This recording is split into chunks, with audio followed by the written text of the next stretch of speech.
Passenger numbers are steadily dropping on domestic and short-haul routes within Europe.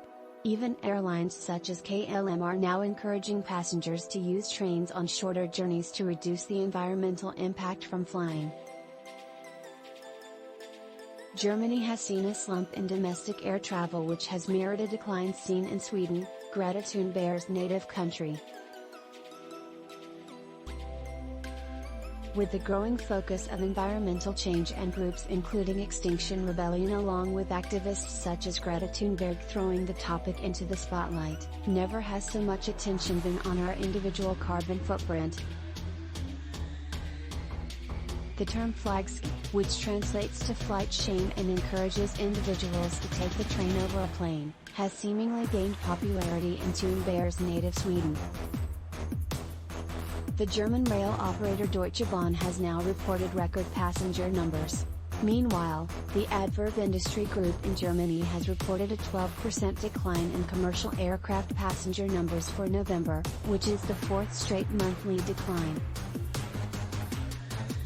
This argument for shaming commercial flights has some strong cases for both sides, as the aviation industry including major airports particularly in the EU are implementing strong measures to drastically reduce their carbon footprint over the next decade.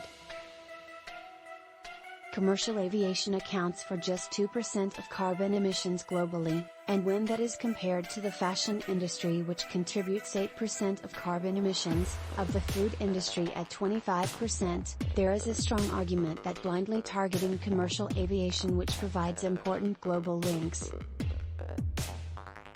There is certainly more awareness of climate change, and although aviation is targeted as one of the most polluting forms of transportation, the targeting of scheduled flights that account for less than 2% of carbon emissions could be seen as slightly premature. For anyone to deny climate change and the need for immediate action is quite simply denying the facts. Anything that can be done should be applauded, but versus other forms of carbon emitters, flight shaming should be treated cautiously.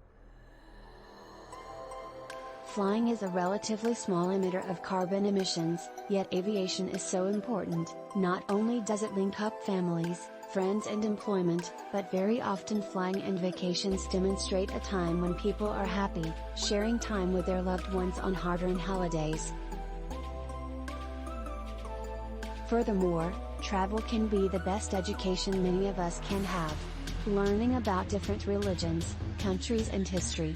Learning about ourselves, tolerating others and celebrating differences.